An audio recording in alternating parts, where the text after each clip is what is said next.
Good morning students.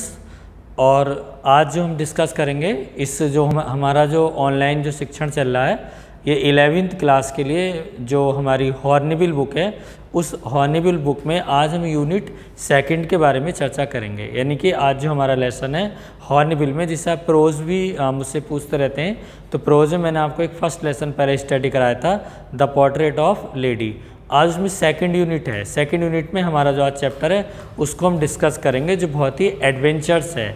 It is the chapter of it is a very adventures chapter. ये बहुत ही एक adventurous chapter है। इसमें जो लेखक के साहस है, साहस यानी उसकी करेज के बारे में हम यहाँ पर पढ़ेंगे कि जो राइटर है वो किस प्रकार से अपने करेज को दिखाते हैं। और इससे पहले मैं आपको ये बता दूँ कि जितनी वीडियो आपको मिली हैं वो आप पूरी तरह उनको देखते हैं, उनको देखिए, उन्हें पढ़िए, यही हमारी शिक्षा का आधार है। ठीक है। जो इससे पहले आपको पोर्ट्रेट ऑफ लेडी पढ़ाया गया था, आफ्टर दैट फिर पोएम पढ़ाई गई थी, ए फोटोग्राफ। ठीक है। उसके बाद फिर मैंने आपको सप्लीमेंट्री में पढ़ाया था अ ब्यूटीफुल यानी the summer of a beautiful white horse. After that फिर आपको अब मैंने पढ़ाया था नेक्स्ट पोएम में जो अल्तमस ट्री के बारे में वहाँ पर पढ़ाया गया था। ठीक है।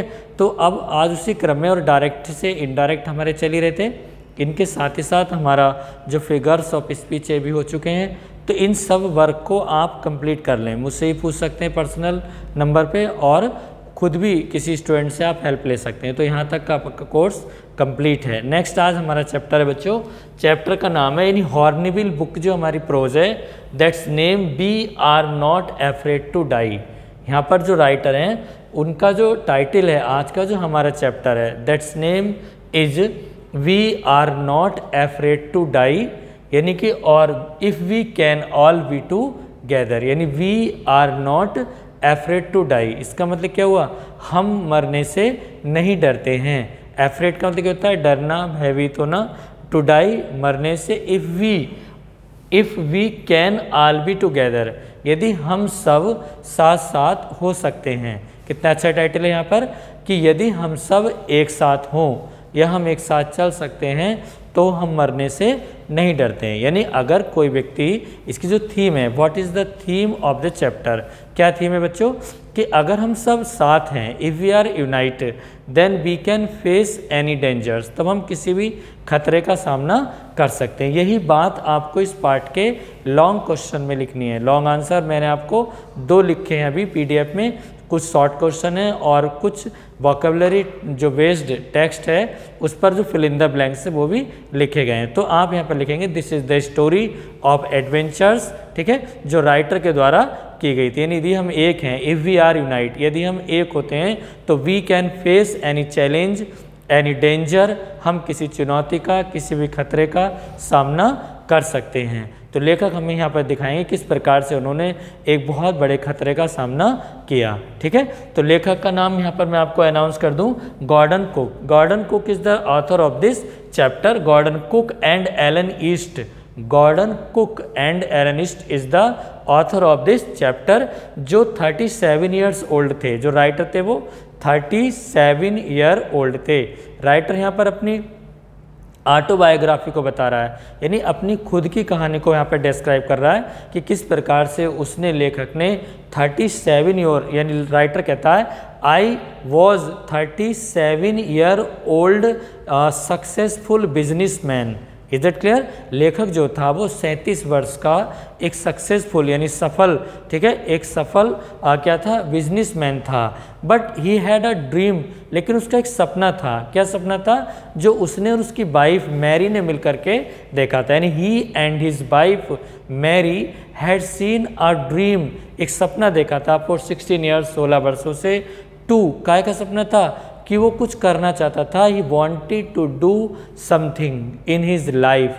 इसके लिए उसने 16 ईयर्स तक समुद्र की यात्राएं की, जल प्रपातों में, जल स्थानों पर वो गया, क्योंकि वह उस रिकॉर्ड को तोड़ना चाहता था। किसका रिकॉर्ड था, यानी कि जेम्स कुक। किसको फॉलो कर रहा था, the writer wanted to follow James Cook. James Cook कौन थे, जिन्होंने ठीक है, 200 वर्षों तक, यानी 200 वर्ष की जो उनकी यात्रा उन्होंने भ्रमण किया था, 200 वर्ष का जो उन्होंने खोज की थी, सर्च की थी, उस 200 वर्ष पुरानी बातों को लेखक आज अपने जीवन में लाना चाहता था जेम्स कुक के द्वारा। Is it clear? जो जेम्स कुक ने क्या था, ट्रैवल किया था, और जेम्स कुक ने जो जिस प्रकार से ट्रैवल किया उसी को लेखक भी करना चाहता था विद हिज वाइफ, अपनी पत्नी के साथ। मैं यहाँ पर उनको आपको बता दूं कि उनके जो, यानी इन जुलाई 1976 लेखक ने कब डिसाइड किया, the writer decided to go on a trip, एक टूर पर जाने का निश्चय किया इन जुलाई 1976, यानी कि जुलाई 1976 को।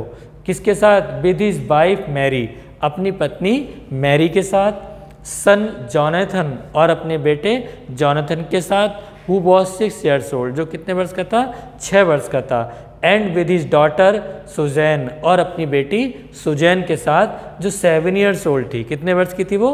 7 years। और वो इंग्लैंड से प्लेमाउथ में जाना चाहता था, घूम करके भ्रमण करना चाहता था, but he had to face many problems, लेकिन उसे अनेक समस्याओं का सामना करना पड़ा ऑन दिस वे, इस प्रकार से या इस रास्ते में, because he had no knowledge, क्योंकि उसे कोई जानकारी भी नहीं थी, but he had a dream, लेकिन उसका एक सपना था। Is it clear? उसने एक नाव, उसने एक वेव आकार बनाया था, मैंने यहाँ पर लिखा है wave walker. In the writer had a wave walker, लेखक के पास एक वेव वॉकर था। वो कैसा था? 23 मीटर का तो लंबा था, यानी 23 मीटर इन लेंथ, और उसके जो वेट था वो 30 टन था। कितना वेट था उसका? 30 टन, यानी जो उसका वेट था वो कितना था? 30 टन का। और लेखक ने जब उसको बनवाया था तो कुशल, यानी एक्सपर्ट जो लोग थे, उनसे उस नाव को बनवाया था, वेव वॉकर को। उसके द्वारा राइटर चाहता था कि वो उस वर्ल्ड में उस समुद्र की यात्रा को करे, लेकिन समुद्री यात्रा जो थी, किस प्रकार से लेखक उसको हैंडल करता है, कैसे वो करता है, ये मैं आपका आफ्टर सम टाइम में भी डिस्क्राइब करूँगा। तो राइटर जो था, जैसे मैं बता रहा था आपको, the writer had a dream, लेखक ने एक सपना देखा था, and he and his wife Mary had passed his time या हिज लेज़र टाइम। ये कह सकते हैं कि उन्होंने अपना जो लेज़र टाइम था, लेज़र मतलब जो फुर्सत का, सुस्ती का जो खाली टाइम था, दे स्पेंड या they had spend their leisure time only to train themselves, केवल अपने आप को ट्रेन करने में। काहे के लिए ट्रेन करना चाहते थे? यानी because he wanted to a sea voyage, क्योंकि वो समुद्र की यात्रा करना चाहते थे। वॉगेज का मतलब क्या होता है बच्चों? समुद्री यात्रा। But they have to face many problems, लेकिन उन्हें अनेक समस्याओं का सामना करना पड़ा। जैसे यहाँ पर ये लिखा है टू क्रू मैन, यानी क्रूमैन का मतलब क्या होता है बच्चों? What is the meaning of the word crewman? Crewman का मतलब होता है जो नाव चलाने में जो सफल व्यक्ति थे, जो बिल्कुल एक्सपर्ट थे, उनकी मदद लेखक लेना चाहता था। उसने उनको हायर भी किया, जिनका नाम था जो अमेरिकन लैरी विजिल थे। फर्स्ट कौन थे? अमेरिकन लैरी विजिल, और दूसरे थे स्विस हर्ब स्लैगर, यानी स्विस हर्ब स्लैगर। इन दोनों पर्सन्स को राइटर ने अपनी मदद के लिए, यानी यहाँ पे क्वेश्चन आता है, why did the writer Alan East call two crewman, यानी कि लेखक ने 2 क्रूमैन को क्यों बुलाया था क्यों कॉल किया था?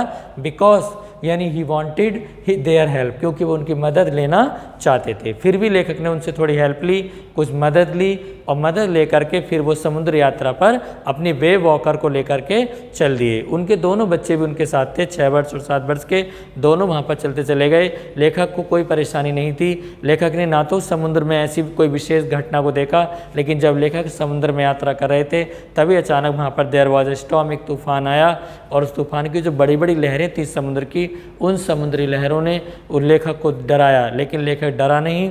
और लेखक ने ना डरते हुए भी उस समुद्र यात्रा को किस प्रकार से अपने साहस से, अपने करेज से, अपनी वीरता यानी ब्रेवरी से उसको क्रॉस किया। उसमें हेल्प की उसकी फैमिली ने, जिसमें उसकी पत्नी मैरी थी और उसका बेटा जॉनथन था जो 6 years था, और उसकी बेटी, ठीक है, सुजैन जो 7 years थी। फिर भी तीनों ने मिलकर के लेखक को और अधिक इनकरेज किया, यानी these 3 persons of his family encourage the writer to cross his sea voyage, अपनी समुद्र यात्रा को क्रॉस करने के लिए, एंड टू कंप्लीट। कुछ समस्याएं भी उनको आईं, बट उन्होंने उन समस्याओं को अवॉइड करते हुए अपनी समुद्र यात्रा को पूरा किया। तो इस कहानी से हमें क्या शिक्षा मिलती है? हमें ये बताया जाता है कि किस प्रकार से यदि हम सब एक रहते हैं, इफ़ वी आर नाउ यानी यूनाइट, यदि हम एक हैं तो we can face any challenge, तो हम किसी भी चुनौती का सामना कर सकते हैं, जैसे लेखक ने यहाँ पर किया। यानी लेखक ने भी क्यों अपना यहाँ पर इतना टाइम लगाया, बताइए क्यों किया लेखक ने? Because he had a dream, क्योंकि उसका एक सपना था। तो इस कहानी में हम ये भी देख सकते हैं, यानी जो फर्स्ट क्वेश्चन आएगा, why did the writer want to go on a voyage, लेखक एक समुद्र यात्रा पर क्यों जाना चाहता था? Because he had a dream with his wife, क्योंकि उसका उसकी पत्नी के साथ एक सपना था, टू सी वॉयेज, एक समुद्री यात्रा पर जाना, और लेखक थे गॉर्डन कुक। ठीक है, तो इसके कुछ क्वेश्चंस हैं जो मैंने आपको बता दिए। आगे अगर कभी टाइम मिलेगा, क्लास लगेंगी, तो इस चैप्टर को हम फुल्ली पढ़ेंगे। मैंने आपको छोटा सा इंट्रोडक्शन केवल इसका दिया है, जो एक साहसिक जो स्टोरी मैंने आपको बताई, इसको पढ़ के क्वेश्चन आंसर को आप रीड करेंगे, और जब क्लास से लगेंगे तो इस चैप्टर को मैं पूरी तरह आपको डिस्क्राइब करूँगा। आज केवल इसकी शॉर्टली समरी बताई गई है। Is that clear? Thank you.